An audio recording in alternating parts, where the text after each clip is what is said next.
Just how you feeling? We got a war for order, a war for gold, a war for money, and a war for souls.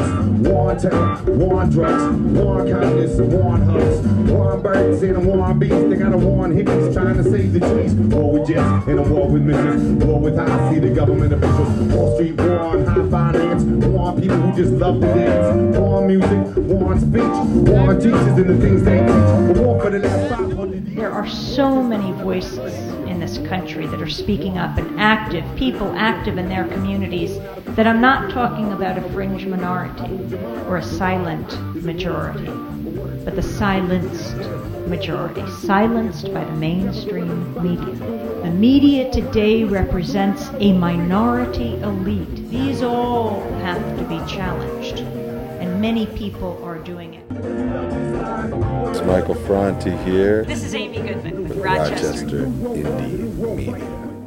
Indy TV, I'm Dawn Zappelli, the Barefoot host, and one of my guests is Barefoot today, Ryan. Yay! Today we're talking about transgender issues with two guests who are in various stages of transitioning, I guess, yourselves. We have Ryan and we have Noah, and we have a lot to talk about today in this show, so I'm going to get going. Ryan, how old are you?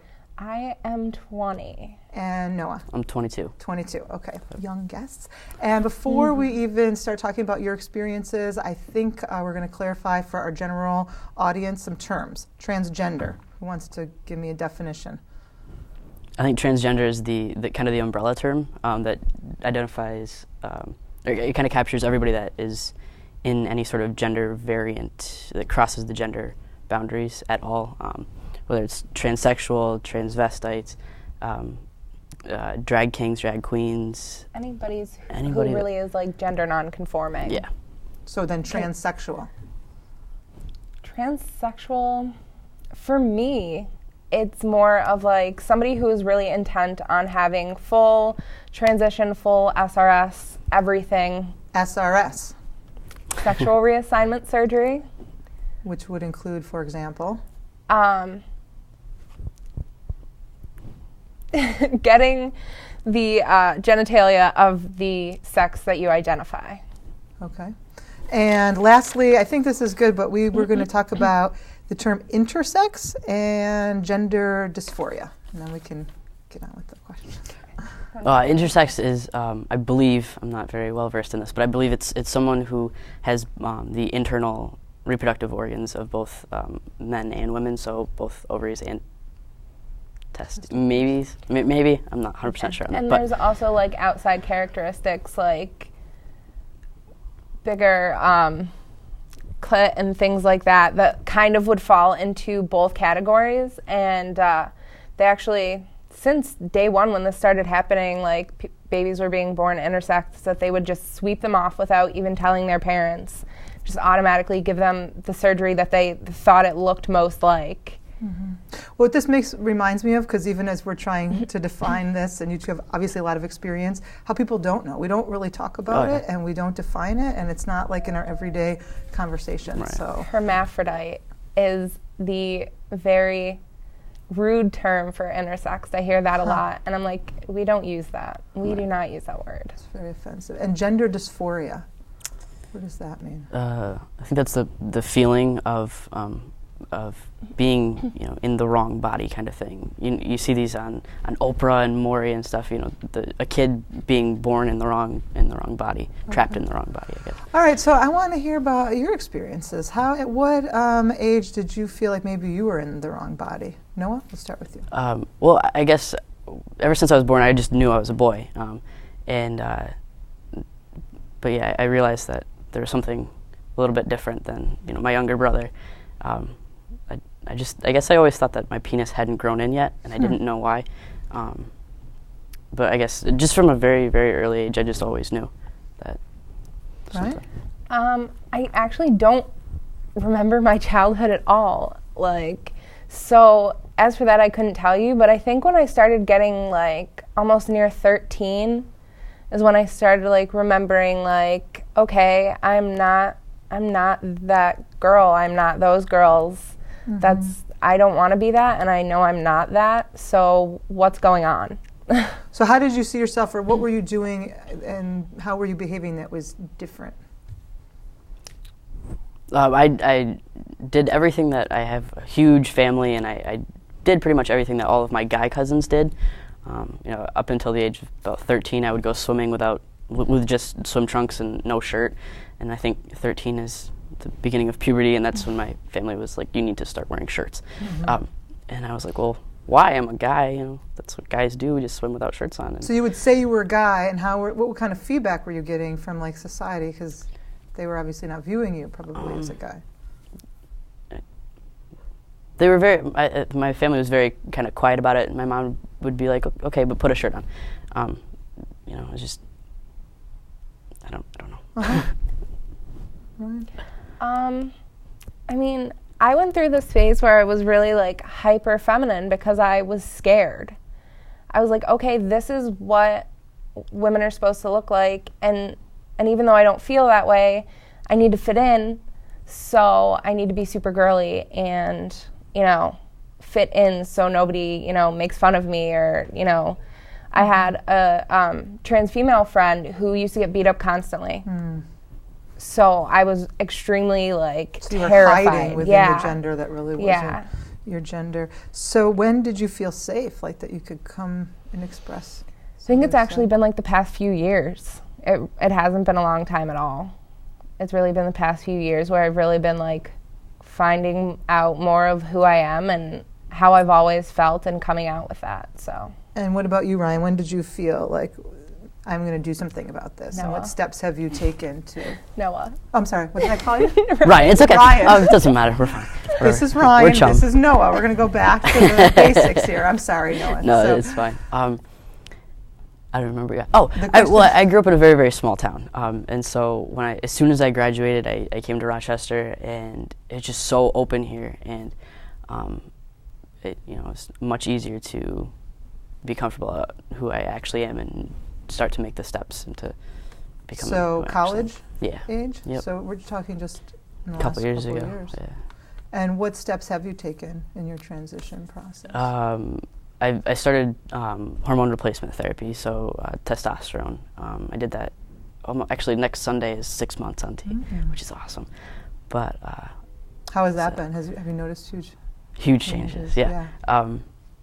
My voice has dropped over an octave. There's just body hair, just everything that happens during male puberty happened to me. Yeah. And with that comes menopause. Oh. So I'm going through There's menopause and puberty at the same time. Oh, sorry. But for me, that and Ryan, what about you? What steps do you see yourself? Actually, I have an appointment next month to go and get blood work, and hopefully by June I'll be starting on testosterone. Is it? How do you have to go through like psychological consultation before they allow you to do that, or is that state by state? It depends. There's something called the Harry S. Benjamin Standards of Care, and it's kind of a guideline on how to. It's kind of like a baseline on how to go about different things, including hormone replacement therapy. Some physicians or psychologists have you go through months of psychotherapy before, just to make sure that you're doing it for the right reasons, that you're actually actually have gender dysphoria and not just trying to get ahead in business or something bizarre. But we'll talk more about it when we come back. We're going to take a quick break here. You've been watching Rochester Indymedia's Indy TV, and the show airs at 6:30 on Monday and Thursday on Channel 15 within the city, and we also can be found on Blip TV online at rochester.indymedia.org. So check it out, post ideas, comments, questions, and we'll see you after the break. No one ever noticed him. Melissa, the teacher asks. And she says nothing because she is not here. And Melissa has never been here because Melissa is just some abstract jumble of syllables that doesn't fit her position. She's not what she seems. She doesn't want to have to explain to her mother for the 232nd time why she doesn't want to wear a dress to prom. Doesn't paint her face, it's because the whole body's painted on. Melissa. James doesn't want to have to explain where he came from. Because with the exception of Melissa, he has been deemed an abstract reality by everyone. All he wishes for is to get to wear a tuxedo to prom. And Melissa has been tugging at breasts steadily growing for 3 years now. Been using duct tape to press them down and mold them more into pecs. She just wishes that people would understand that at birth, her genitals didn't know which way to grow. Mad at God who couldn't relay the message directly to her hormones that they should produce more testosterone. The only person who understands her is James. And they've been playmates since the age of 4, around the time girls notice boys. Boys notice girls. See, James's family wanted daughters instead of sons. And Melissa was always like that male beetle that everyone calls a ladybug. Melissa, where is she? Sometimes she wishes she could rip the skin off her back. And every moment of every day she feels caught in the flesh of a stranger. Melissa! And she stands to her feet, wanting to say, I'm here, and I've been here since I was born. So quit asking me if I'm a him or a her. Because when you combine the two pronouns, you get H-I-R, here. And God combined the two genders and put me in this body, transgendered. I'm here, so quit talking about me like I'm not here. James falls back into Melissa's skin, and the two comfort each other in their syncopated heartbeats, waiting for the day when Melissa can finally scrub off this made-up genetic makeup. When the teacher asks for James, and he can say, I'm here. Today we're talking with two cute guys here about transgender transitioning from female to male, and you guys are in different places along the spectrum. Ryan was talking about not yet trying to, but looking into testosterone hormone replacement, and you've already been doing that, Noah, for like 6 months now. So I guess we were going to talk about your families and friends, like the response you've gotten as you're discovering this part of yourself and expressing that. How has it been? Ryan? Friends and my little activist family have been really, really great. I've had no issues. Occasionally there's, like a little slip up here and there with a pronoun. It's never a name. But it's not something I stress myself over because I know they know what they're doing. It's just like a random occurrence. It doesn't happen all the time. But family, I live with my dad and my stepmom, and it's terrible. It's terrible. They're not accepting it? Or? They know. They accept it to an extent, I think, but they still don't use my name or proper pronouns or anything like that. I think it's a phase, like, oh, you'll get over it. Yeah, kind of thing. yeah. So, Noah, how's your experience been? My friends, I think, are the same way. They're perfect from day one. They're just awesome about it. If they've ever made a mistake, they just change it and continue on with life. My family, they've never been not against it, but they've never said anything negative about it. They just, they don't want anything to happen to me. They want everything to be easy for me, and being trans is it brings about some some hardships. But it's taking a while. They're coming along with it, but it's hard. It's hard for them. So. I was just reading something about an 8-year-old child in Colorado whose parents, it's just so awesome when you see these really supportive families from early on. And this child who's always identified as, I believe, as a girl, and she just knew, and so they've changed the bathrooms, so they've made the bathrooms inclusive, so there's no gender distinction between the bathrooms, and it's in elementary school. So maybe that's starting to happen in some places a little bit more. And good. Are you seeing that? Or I've seen, a few segments on younger kids who their parents are like, okay, you're a girl, go, wear dresses, get your long hair, wear pigtails, be who you are. And I'm just like, oh, that must be great. I mean, obviously there's going to be hardships throughout their life that they're going to have to deal with. But at least from a young age, they're growing up knowing this is fine. What about some of the obstacles that you're kind of facing, in general, the day to day? not to make this judgment, but there's this whole thing about passing, and I still think, like Ryan, because I know you more and I've seen you in the community, and sometimes I've done it where some of the female characteristics are in my head. Sometimes it's deeper than you realize even, like how you're judging and identifying people all the time. And those kind of, like you said, it's an error and people change that. But what other obstacles besides that do you find? Bathrooms is a huge issue for me on a daily basis, especially on campus is really bad. There's been 2 or 3 times already where I've been harassed. Do you go into the bathrooms? I do. You know, people are like, well, why don't you just, use the other bathroom? I was like, no, that's not fair to me at all. That's not how I identify. I'm not going to, because people are ignorant, I'm not going to go and use the other bathroom and I don't feel comfortable. I was asked, are you in the right bathroom? And I said yes. And then he was like, what are you? And I was just like, I'm a person. And I just walked out and went on with my day. Doesn't really upset me. It just really shocked me that somebody would outright just ask that. Who cares? I guess that's my problem. Yeah. Who cares? What if people, do want to do that more sensitively? Like, obviously that person was hostile and really aggressively. Is there a way, if you want to say, like, what pronoun, like if you're ambiguous about somebody's gender, maybe they want you to be ambiguous. How do we handle that? Absolutely love when people ask that. It makes me feel ask what? like... How would you want them to ask? Just people who are, like, really, subtle, and as long as it's not, like, in the middle of a huge group, just be like, how do you identify what pronouns do you use? And that's all you have to say. It's concise, answer the question, and that's it. What about have you had those kind of, like, bathroom awkward, like, other obstacles that you're...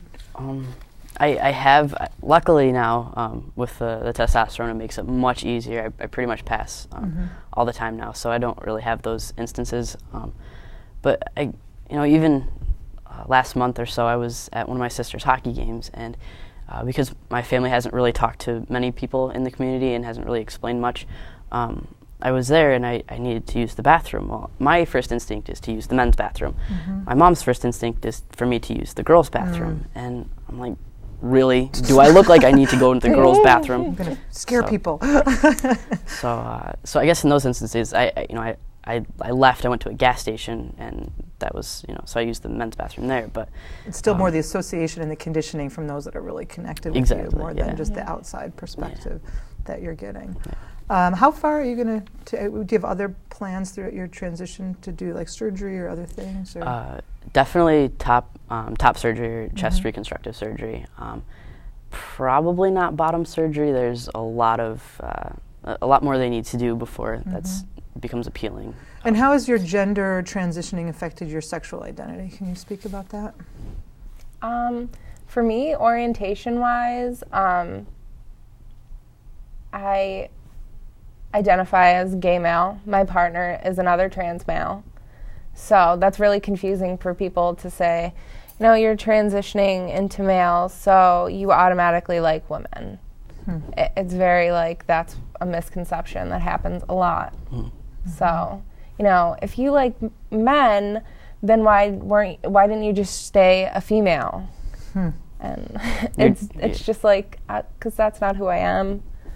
That's as simple as I can say it.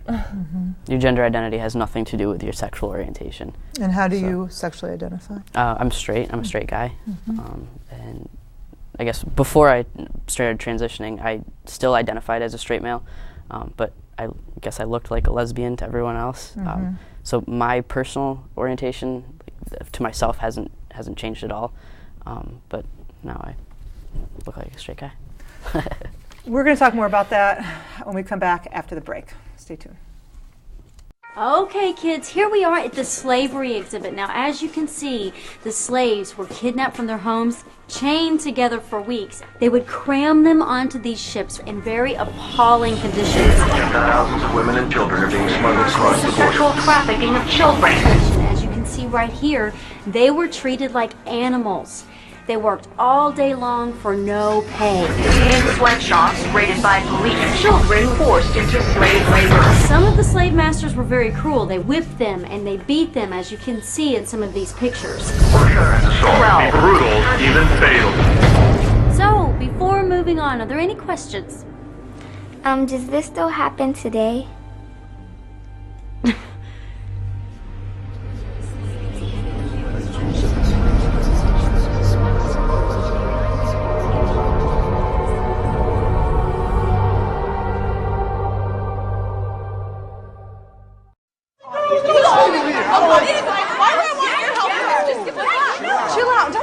Chill out. You're stealing my things. You're calling us. I wouldn't have to raise my voice if you would just give it back and stop being like a criminal. I don't have your cell phone. Oh God, look at yourself. What are you offering? Is this a thief's uniform? Do you see all these people standing around here? Why am I the one? I'm sorry, homie. Okay. What? Don't make this a big deal. Just give it back, okay? Did you see me? Yes, and I just know you took it. Where are your witnesses? Look at Where are your witnesses? What? Did you see me?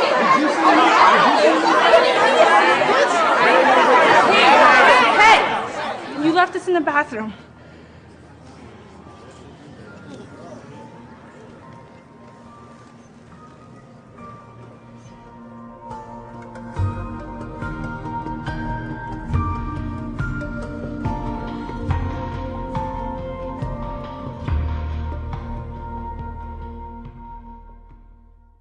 We were talking during the break about sexual identity and sex, actually. We're not going to talk too much about sex, although we all know it feels good, no matter where our parts are, at whatever stage, and things can tickle. If that's what you want to make them tickle, it can feel good. But we're not going to talk about sex right now.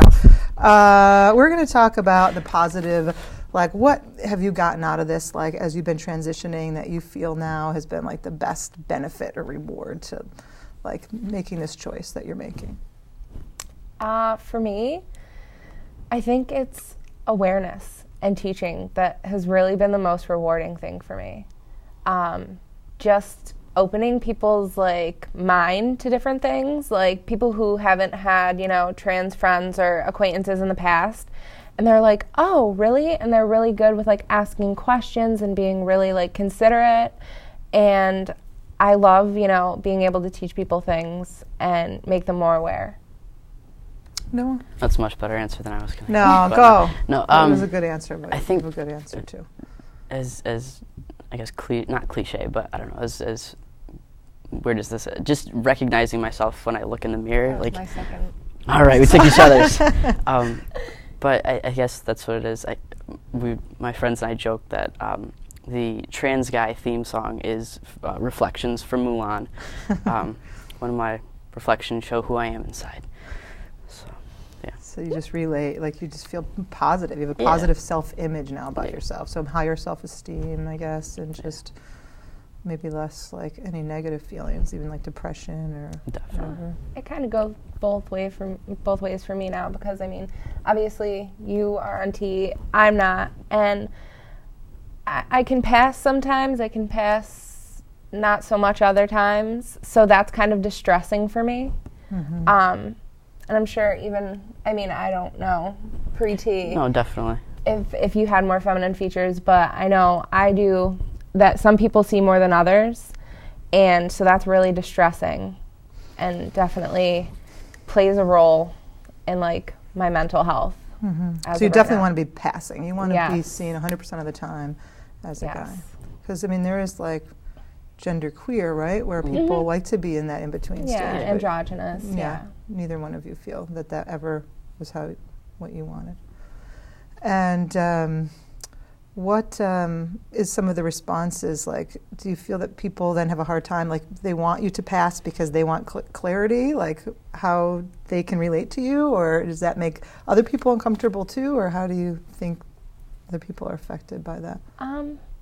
I don't know. A lot of my friends now, especially my close friends, are extremely defensive.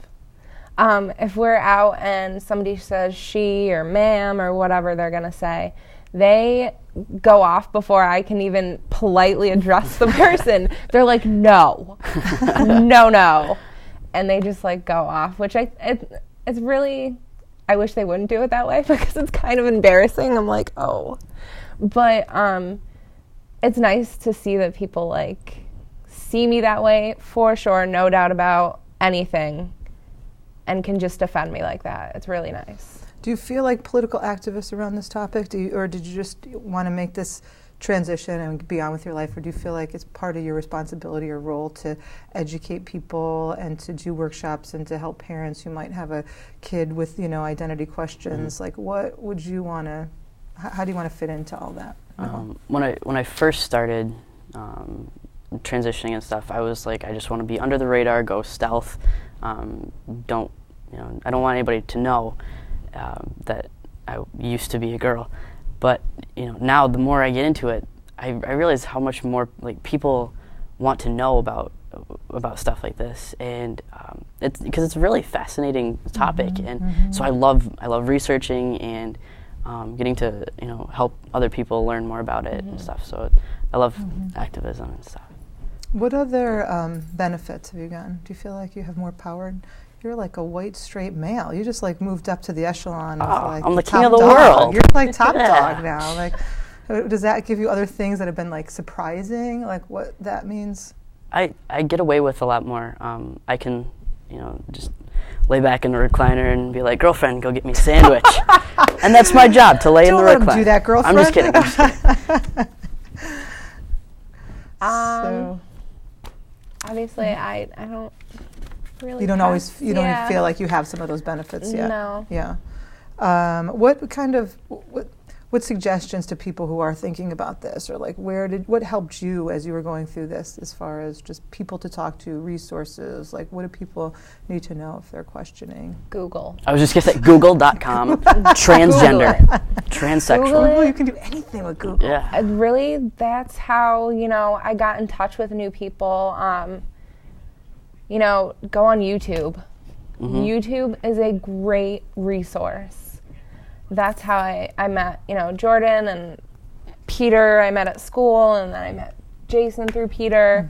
It's weird how every trans guy knows every other trans guy. There's a web of There us. really is. I never realized it. But YouTube is a great resource. I have a YouTube. I think you have a YouTube.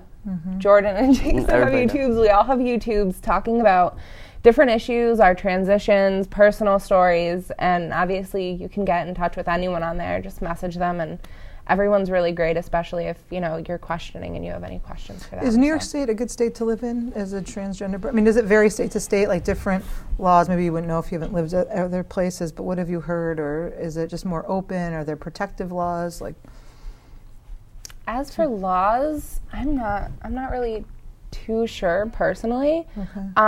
I think the community in Rochester is not really existent from my point of view, at least. I feel like there's not enough awareness, and